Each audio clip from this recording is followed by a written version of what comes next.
Halo sahabat data, di video ini kita akan belajar mengenai mekanisme lapangan PODES 2024. Di PODES ini ada 3 jenis kuesioner yang akan dicacah.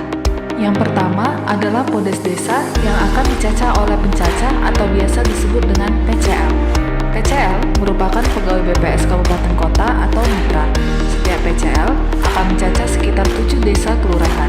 Selain PCL, pada PODES desa juga terdapat pemeriksa atau biasa disebut dengan PML.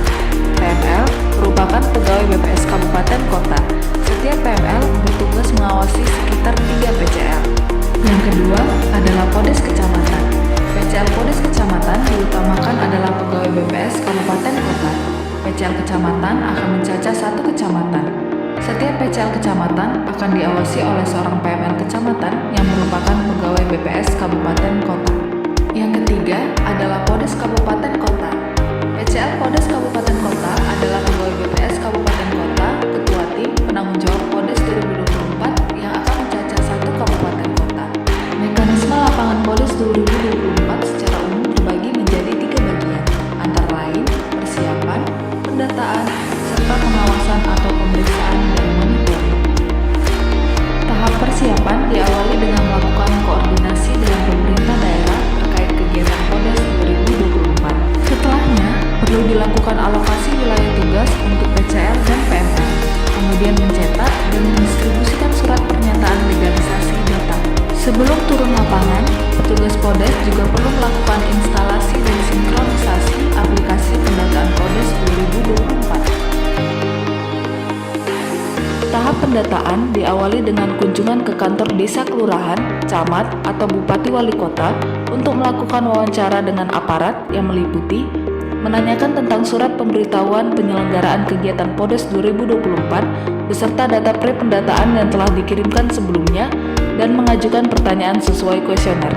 Sebagai informasi, data pre-pendataan berisi beberapa variabel PODES 2021 dan hanya untuk PODES desa.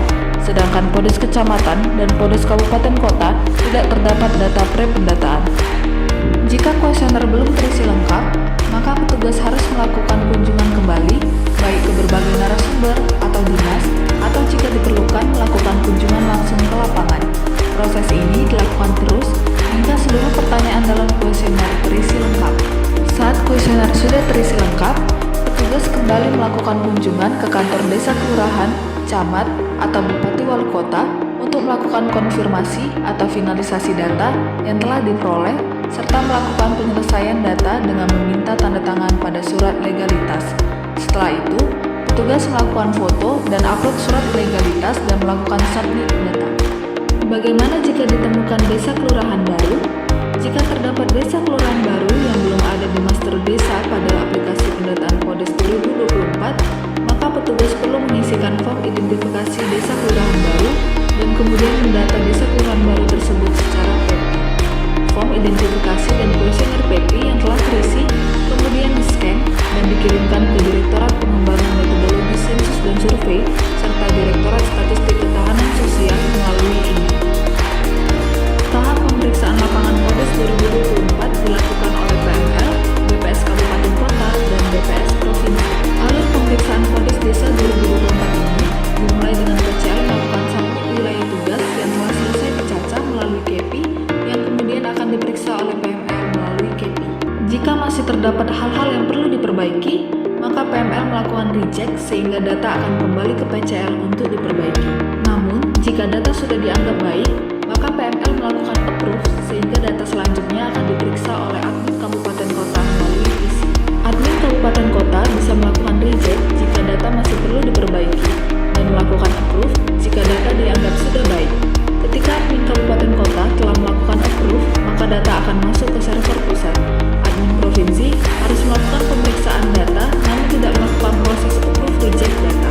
Media monitoring yang digunakan dalam kegiatan PODES 2024 ini terdiri dari Fasi Dashboard yang antara lain berisi monitoring pendataan, monitoring tabulasi, dan monitoring IKG-ID. Selain itu, pemeriksa juga bisa melakukan pemeriksaan data melalui SQL Lab untuk memeriksa anomali-anomali data yang tidak disediakan pada monitoring tabulasi maupun IKG-ID. Setelah seluruh alur pendataan dan pemeriksaan telah dilakukan dan data sudah dianggap clear, maka Kepala BPS